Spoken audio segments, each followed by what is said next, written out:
we remember to do it this time. So we are recording Great. this demo, and I basically want to do, a kind of a summary of a little somewhat, industry AI relevant project to synthesize a lot of the stuff that we've covered so far. So here is the situation. I have a set of files here, and I'm going to basically build a basic data pipeline. The setup is I've got this data file. It's got a file in it called raw.txt. And this is a list of lots of different people, including Melinda Benson, who has gone to the shop and bought a long list of items. And at the end of that, we've also got their gender. And so in this case, I want to read in this data in a way that makes sense, clean it up so it can be used, and then process it so I can find out some useful statistics about this user base, as if I were working for Tesco and their 50 users. So, I'm going to try and walk through that, and I'll do like a very basic, rough, quick implementation first, just so we can get through it. And then I want to do a whole sweep back through that to point out some things which I perhaps intentionally have not done the best way that I could. And we can try and see how to go from, okay grade to industry grade software. And I'm going to do that for the first step, which is cleaning, and then the second step, which is processing one by one. And then eventually we'll combine them all into one file, which is just going to be the whole pipeline, really. So if you're excited, say hell yeah. Hell yeah. Hell yeah. Good stuff. So, and if you have any questions, just stop me and shout. But like I said, I'll just run through this part quick and kind of talk through exactly what I'm thinking as I'm doing it. So, all right, here's my file. So yeah, I get this file. First thing I should do, take a good look at it. So what does it contain? All right, this first line, that's probably the column headings. I hope someone would have told me that by now. And okay, I've got name, items, gender. So it looks like the name is that one that starts there. And I've also got what looks like an index at the beginning of each of these lines. And that's probably why there's this comma there with nothing before. So it should probably be something like index there, right? But I guess by default, it's not shown. So I'm not going to mess with the raw data. I'll leave that as it is, and I'll just put my Python code in to handle that situation there. But basically, I can see there's 4 columns, including this index. All right, that one looks like an integer. This one's a string. This one is also a string. I can see that by the outer quotes, but it looks like it contains a list of dictionaries, and each of those dictionaries has, okay, name, looks like product name, and then price, which is the price in pounds and pence. And that's a string as well. So that's something I'm going to have to process. Then at the end, I've got the gender, and that looks like a string. Cool. There's 0 to 49, that's 50 items. And I can see each column looks like it's separated by a comma. So let's get into this. First thing I want to do is read in the data. How can I do that? Well, I don't know. So let's go and look it up. Python read file. Well, specifically, what kind of file is this? It's called txt file, but actually this is a specific kind of file, which is comma separated. I should have named it CSV actually, but if you see CSV, it's comma separated value file. So I know that basically all of the different data points in each row is comma separated, so CSV. So what I really want to look up is Python read CSV. Let's take a look what happens there. All right, Python docs is there, but then there's also pandas here. Is there a Stack Overflow link? Not really at the top, but I'm going to go into pandas. We'll all learn very shortly that pandas is the go-to library for doing these kind of things. So here's the name of a what looks like, is it a function? Yes, it looks so. So here's an example of how I could use it. Wow, it's got a lot of different parameters. I definitely don't need to use all of them. In fact, I only need to use one of them. I can tell that this one I need to use because it doesn't have a default value. So I guess I just give it a file path to my file and it should read it in. Down here, I can see the description. Below that, I can see the parameters, file path or buffer. That was the only one which was required. Any valid string path is acceptable. It could be a URL. A local file could be something like that. That's all good. It's got a lot more different parameters in here. Mine's use some of them in a sec. And maybe at the bottom in good documentation, they usually have some examples. Okay, very simple, small example, but you get the idea. In fact, I'm going to copy that line directly. I'm only going to copy it because I know, because I understand what it does. Right? I'm not copying it blindly and hoping that it fixes the problem. I'm copying it because, yes, I understand pd.readcsv is the method I want to use. I understand that this is my file name. Abdullah, you got a question?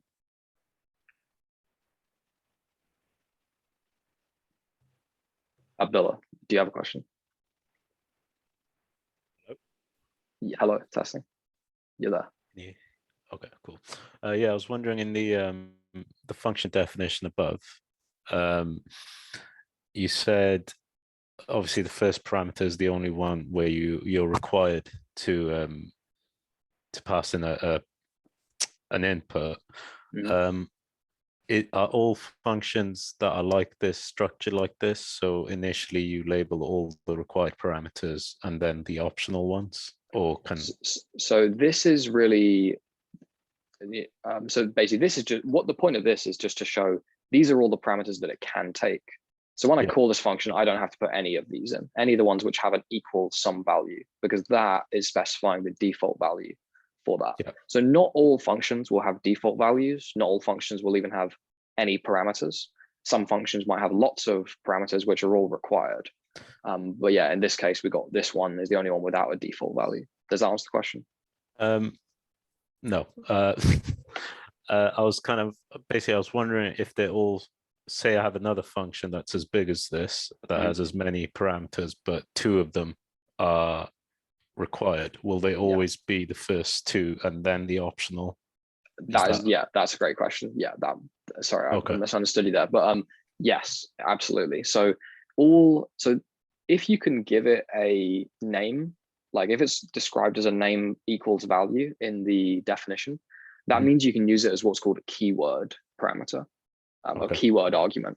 Whereas this one, you can't specify it by a keyword. You have to put it in a certain position, which is the first position. So this is a positional argument, not a keyword argument.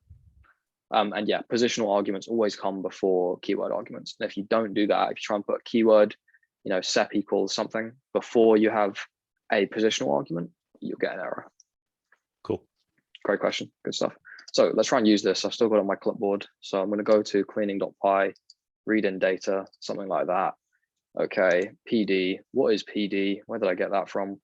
Well, it looks like pandas is PD. If I scroll to the bottom, we won't see it here actually, but PD is pandas. So basically some kind fellow who's written some Python code and saved it somewhere in a folder or in a file, let's say, called pandas.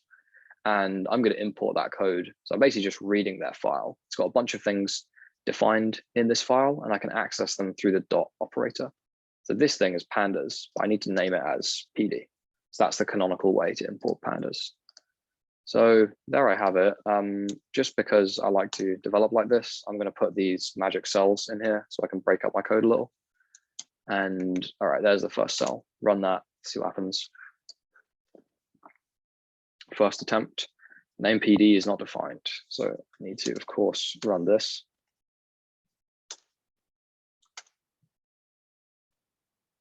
Seems to have worked.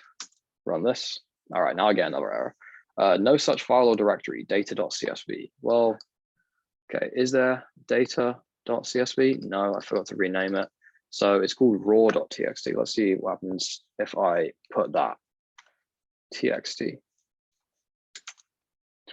Again, another error. It says no such file or directory, raw.txt, but it is there. But what's the problem? Someone tell me. File type needs to be a CSV. for the pandas to read it? Not quite. Here's a hint. Oh no, sorry. Here's a hint. It's in the data directory. Yeah, exactly. So what do I need to change here, Adam? Just data/raw.txt. Cool. Yeah, I need to give relative file path. I could also give an absolute file path if I really wanted to, like whatever my computer is called /home/whatever. But anyway, that is not the way to do it. This is the way to do it. So yeah, this is relative to wherever I'm running this file from. I'm running this file from this folder, I would hope. Yeah. Let's run that, see what happens now. There you go. That looks a lot like something which I want. That looks pretty well structured. There's something weird here though, where I'm having like two columns which look exactly the same. And these ones, you know, at least this column and this column, they look good. This one looks like I need to process that as well. But firstly, let's figure out what's happening here. So I'm just going to search, okay, what did I use? Pandas, and I've got 2 index columns. Let's just see what that gives me.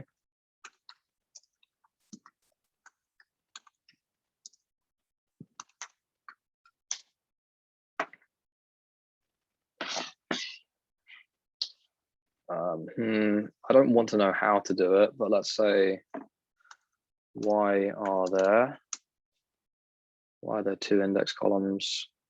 How to get rid of multi-index in pandas?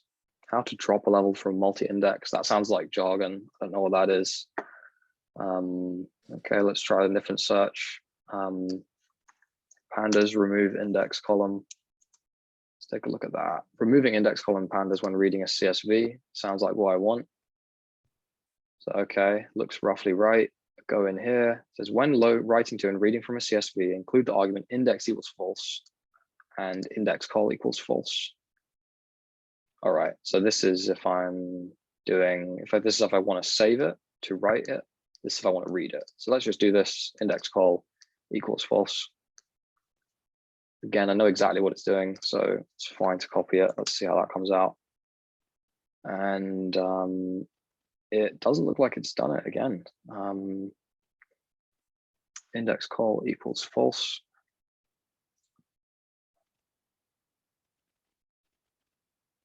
What about this answer? So it's got a lot of upvotes. df.reset index, drop equals true, in place equals true. What does that do? Let's look it up. Reset index. Okay, reset the index or a level of it. Let's see if there's an example.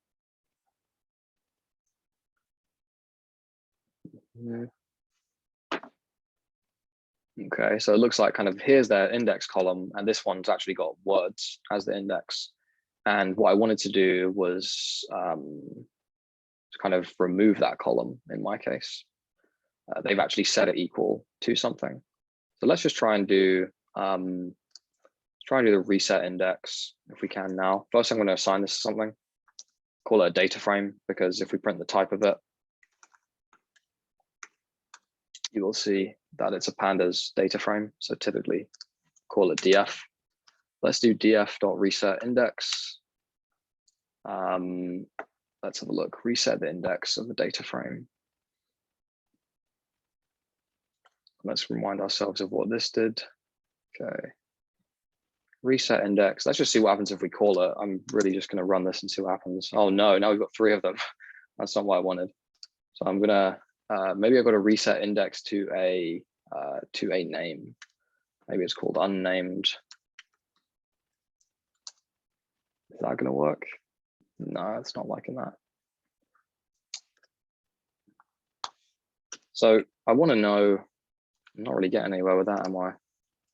Run this again, get it back to where it was. Print the df. Now it's not printed it very nicely, so I'm just going to run that again. Okay, well, it's coming out like that now. So we're getting further away from where we wanted, really. Anyway, is it really that much of an issue if we've got this column which we don't really want for the moment? Let me just get it back to where we can see this. There you go. Okay. All right. in this case, I've tried a few searches. Ask a friend. Yvonne, do you know how to get rid of this column? All right, can you hear me? Yep, you're good. Good.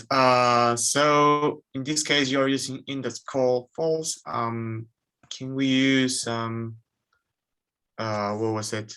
Was it ignore index? I thought that Was one was that- on the right. Let's see what else it takes in. Have a look here. So here's all the things which come up. Oh, that's a bit hard to read. Does it take ignore? No. Let's go back to the docs. Pandas read CSV. Is there any useful arguments in here? Index call, that looks useful. Columns to use as the row labels of the data frame, either given as a string name or a column index. Okay, that seems like what we're looking for. So third time lucky, let's do index call equals 0 because it's the 0th column of this thing. All right, there we go. That looks more like it. So now basically just got this index column. I think every data frame has to have an index column. So we've got these integers down here. And now I'm getting somewhere. This is kind of nice. I don't know much about pandas data frames though. So what I really want to do is convert this to a more familiar data type. I like the idea of it being a list of dictionaries. So let's take a look at this. Let's say pandas data frame to list of dictionaries.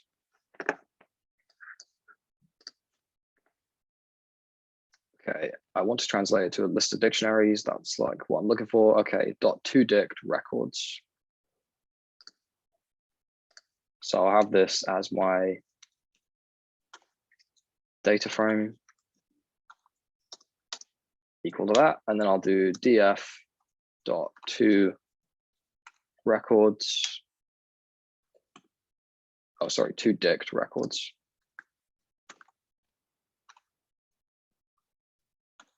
And that was a string right there. And let's run that, see what comes out. Okay, so now I've got a list of dictionaries. I really like that data format. It's pretty easy to work with. So just a list of dictionaries. I can index them by key, items, or gender, or whatever. And now let me just print my data frame. Command / to comment on, comment align. And then it looks like this again. So now it's gone back to being a pandas data frame. So why has that happened? Anyone have any idea? If I print the type of it, you will see that is still a data frame. Any idea why this hasn't changed it the way it was when I printed it? Do you need to reassign it to, do you need to reassign it to df? Exactly, yeah. Do you know what the technical name of what you might call, sorry, I can't think of how to ask that question very well, but this is not an in-place operation. This is a function which returns a new data type. It doesn't change the df in place. So I'm going to assign a new version of df equal to what was returned. And then if I print it, it prints the list. And if I print the actual value, it is that list of dictionaries. Cool. So, then I've got a list which I can work with in the usual way. So let's just do a basic, for person in, I'm going to name this people, and then I'm going to delete this. For person and people, let's just see if we can work with it firstly. So I'll print the person, then I'll index that by their name. So let's see everybody's names. All right, cool. Here's all the people I've got in my list. Well, those names look good. That's fine. I think the name key is totally fine. But I don't believe that everything else is fine, because if I print the items, let's say, it looks like this. Okay, so what's the type of that? Well, let's say firstly, I wanted to get the 0th item from each of them. And then I'm just going to print an empty line on the line below. I run that and something's going wrong here. Anybody know what's the issue here? Why is that the first item for everybody? Is it stored as a string? Yeah, exactly. So I need to actually kind of turn that string, which looks like this, into a list. One thing that I don't think we've covered yet, but we will do is JSON. So JSON is a data format, stands for JavaScript Object Notation. But basically lists and dictionaries, they're all some form of JSON. It's basically a standardized way of representing data. Everybody knows that when you see these curly brackets, whatever programming language you're in, it usually means a key value pair, and the square brackets usually mean an array. And that's a common format which information is sent over the internet. And so one thing that I can do, which I'll show you guys here, is I can do JSON.loads, and that load from a string, that's why it's load s, and that's going to assign it equal to a dictionary. So I'll say items is equal to this. I will print my items, and then I will print the type of the items, and then I'll print a new line. Run that. Something wrong happened, so I need to run that to get my JSON, and I need to run this, and then I need to see what happened here. Expecting property name enclosed in double quotes. Oh dear. So JSON doesn't like these single quotes. It actually wants double quotes. So what I would need to do with these lines is replace all the single quotes with double quotes. How could I do that? Let's take a look. So Python replace string double, let's just say replace character in string. Not trying to be overly specific, just trying to find out how to do that. First link, replace, okay, so it says string.replace old, new, count. Let me look at another example. W3 school, like this one. So yeah, it looks like I don't need to use the third argument. So I'm just going to say I'm going to do this in a few steps. I'm going to say items is equal to this. And I'm going to do items is equal to items dot replace. I'm going to replace the single quotes with double quotes. Know why I had to do that? That was kind of weird. Because I want to put the single quote inside quotes, I can't enclose it in single quotes. If I did that, it would look like this. And that would do all kind of horrible stuff because it thinks that I've opened a string, closed it, and then opened it again. And now all of this is inside that final string. So I'm going to do single quotes inside the double quotes and the double inside the single. Let's see if this works now.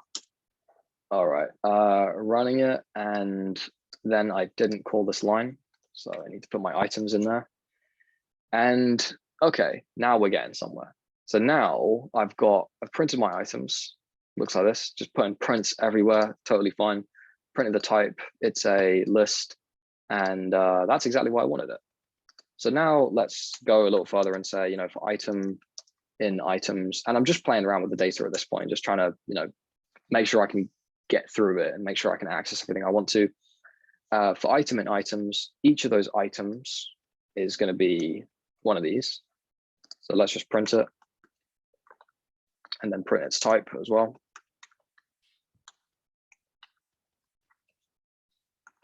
I'll run that. And then what we're going to do is I'm just going to check something very quickly. Cool. Yvonne, Blair, hope you're looking at our chat. And then what I'm going to do is I am going to, okay, now I've got the dictionary for each of them. Now I'm basically getting down to this stuff. The one thing I want to do is clean this up, because what would be more useful is that this be a number. Right now, it's a string. So let's say I wanted to, why is that a problem? Well, let's say I wanted to find the total price that everybody paid. So I'll say, okay, the price is equal to 0 to start with. And then for each of the items, I'm going to say price is going to be, oh, sorry, I'm going to say price is going to increment by this item's price. And then at the end of that, I will print the price. Okay, so starting with 0, I'm going to add the price to it as that many times. I'm going to print it. I'm going to run that and I'm going to get an error. And I get this error: unsupported operand types for plus equals int and string. So the issue here, what it's saying is there's a type error. You can't do these things with these types. I can't use this operator with these types as the operands, as the inputs, what goes on either side. So basically in human language, I can't add a string to an integer. This is my integer. I'm trying to add a string, which is this thing. So if I were to print that, that's not what I wanted. If I were to print that, I would see that it's got a pound sign in front, and I basically want to remove that pound sign. So I could, let's say I get the price out there and store it in a variable. And what I want to do now is I could do dot replace again, right? I could do dot replace the pound sign with nothing, and then I'll print it. So I'm going to remove this for now. Let's print the price.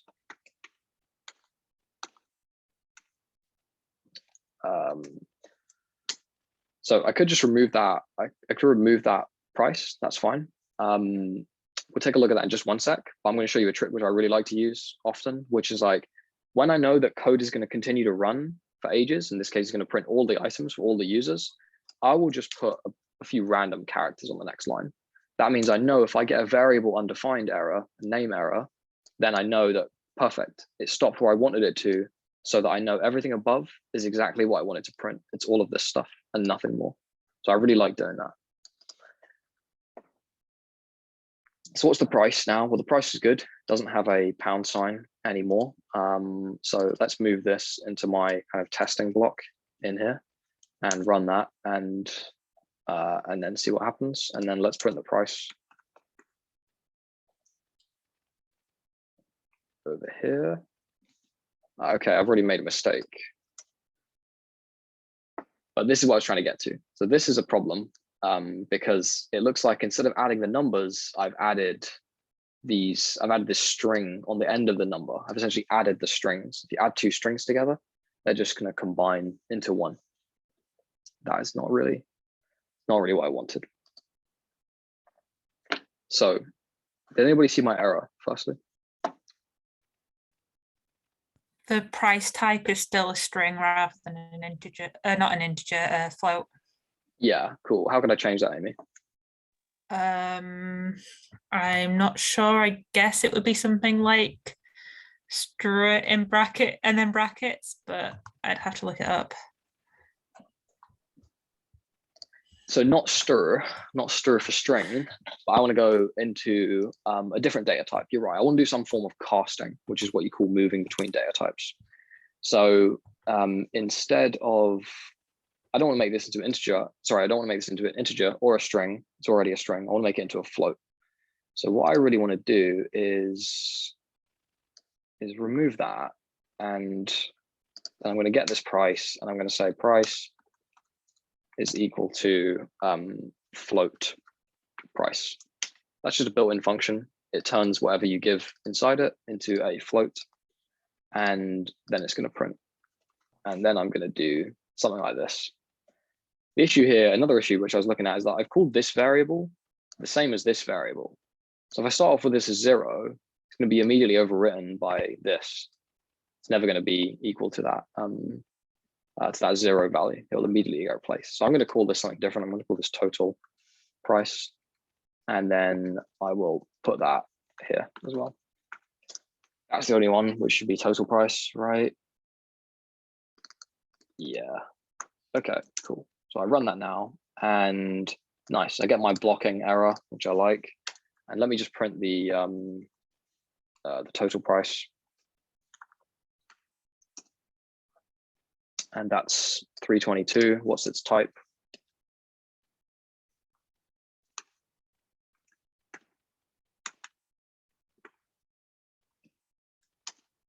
It's a float, finally, cool. So now I think I'm ready to remove this, and I'm not going to remove it, I'm just going to unindent it. So it stops at the end of this first user, really. Let's run that and see if things work. All right, cool. So I've got a lot of prints here this time. I might want to start getting rid of some of them. So let me clean up a little bit.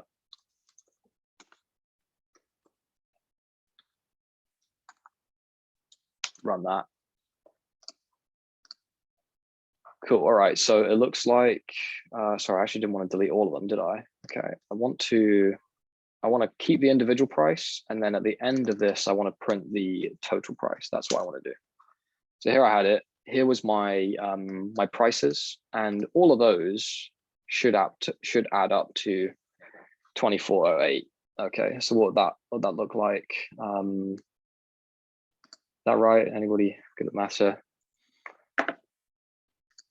Let's print the total price each time we go. Just sanity check this. So we should have had, so here I'm just kind of testing as I'm going, right? So I've got 322, the total was 322. And then I got 669, which is the second price. The new total was 991. So it looks like, yeah, if I add those things together, I will get this value. And then I've got to add 347. Cool, added on the end of that. And I've got to add £7.5. Cool, looks good. Add another 261, looks pretty good. Add £1.4, looks good. So I think that's kind of good sanity check. All right. So now I'm pretty confident that the code is working down to here, at least. I'm acting as if my whole goal was to add up all of these values, but actually, no, my whole goal was just to kind of clean this data. So really now I've cleaned up the data and I've got the total price in the format that I want. I kind of want to put it back into the dictionary, right? So let's make a new list. Let's call it like processed people, nice and clear variable name. So I'll start that off as an empty list.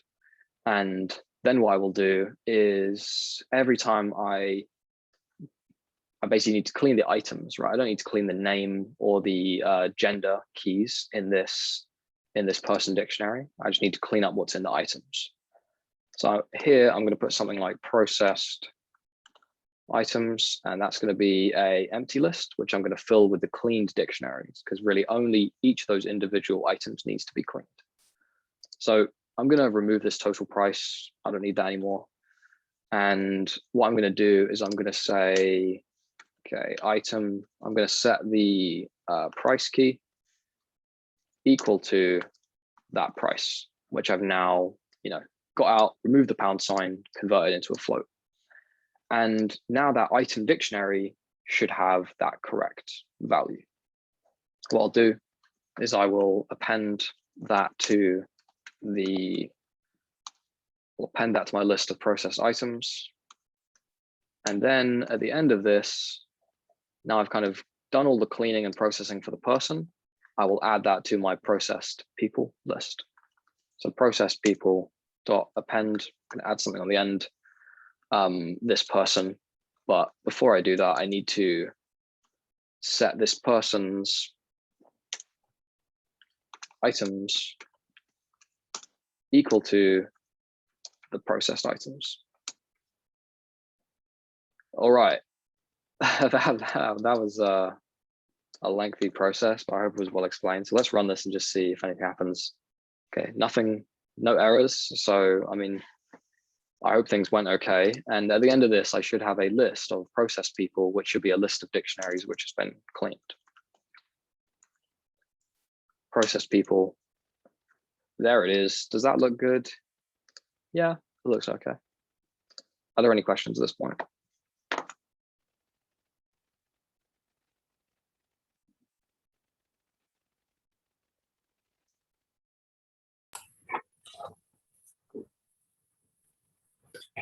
Sorry, where's the total price in the like dictionary on the list on the right? I haven't stored it, so I really just did that as an example. Okay.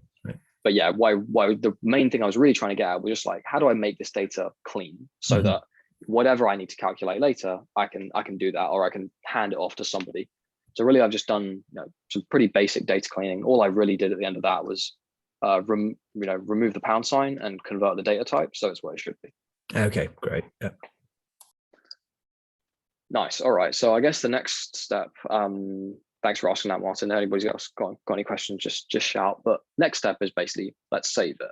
So I'm going to go here and let's look it up.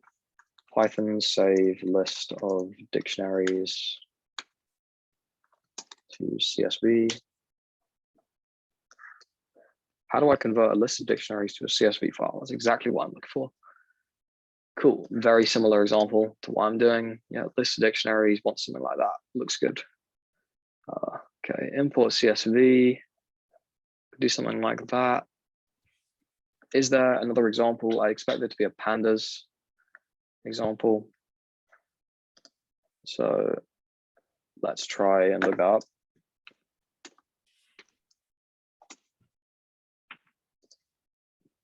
Python write a list of dictionaries to a CSV.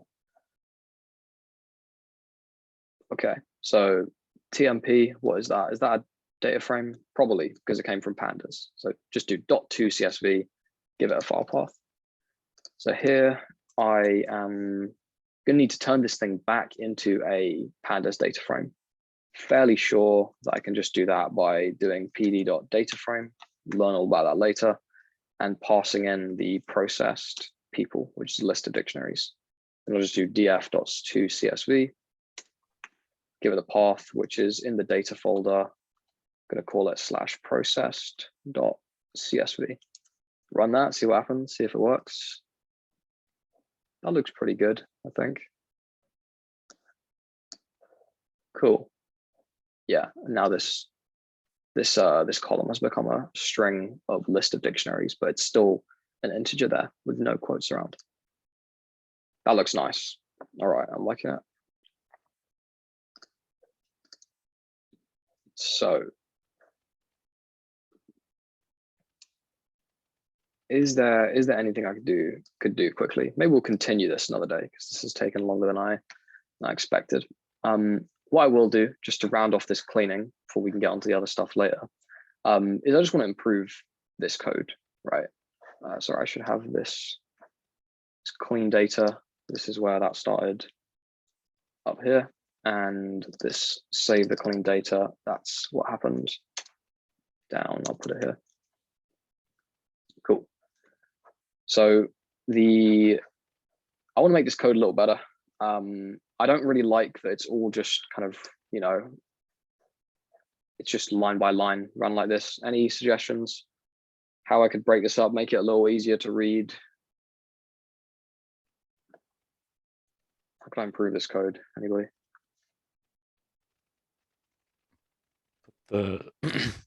Put the for loops in functions. Love it. Yeah, I love that. What can you give me the names of some functions? What functions would I make, Abdullah? Process people and process items. Cool. Yeah, I like it. So I'll make two functions. I'll call it clean just because I've called everything else clean. So clean people. And then I'll have another function, clean items. So, okay, right. So I guess this clean people, it's going to take in the people and it's going to return some clean version of that. And I think that's really going to be just like all of this, right? So all of this is me cleaning the people. And then I guess what I want to return is the process people. So that's nice. And then so that function looks defined, but then I can break it up even further and I can do clean items. So where does the item cleaning happen here? Well, it happens like in this part. So I can put that there. So this one, now I've got like a missing variable because items was defined in in this function on this line, and now it's not in here. So I'll take that in as an argument, items. And I actually need to, oh, I need to copy this in there, don't I? That should also be, oh no. So I have the items there, and what I'm going to do is I need to put this stuff inside that function, like that. And now that I've got the items here, I need to call that function clean items on the items. And then I'll get out some cleaned items from that. Is everybody with me? It's looking a little better. Let's clean up a little.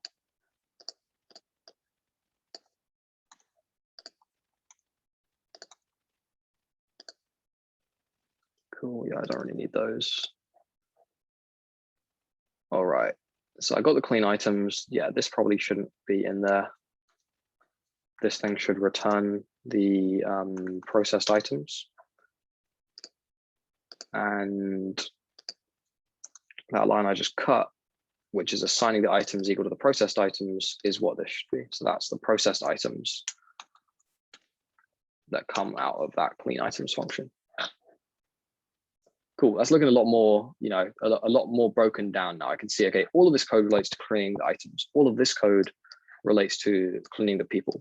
I could break it down even further, right? I could have two more functions. I could have one clean person, and it would only have that in. I could have one clean item, which would only have that in. And that would be really nice, because then at the end of the day, when I actually come to use this stuff, I'd just be able to call a few functions in quick succession. So here I'm going to say processed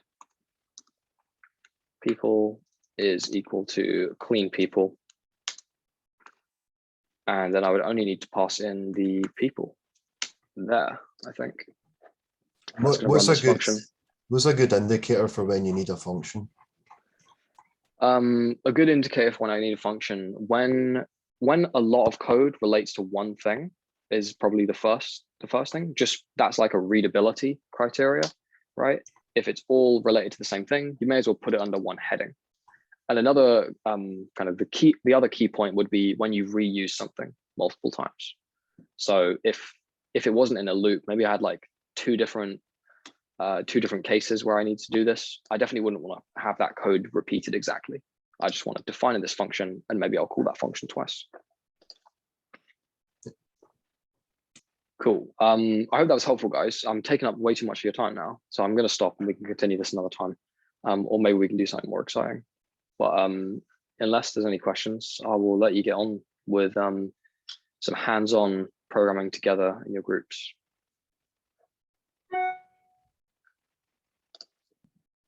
Nice, let's do it.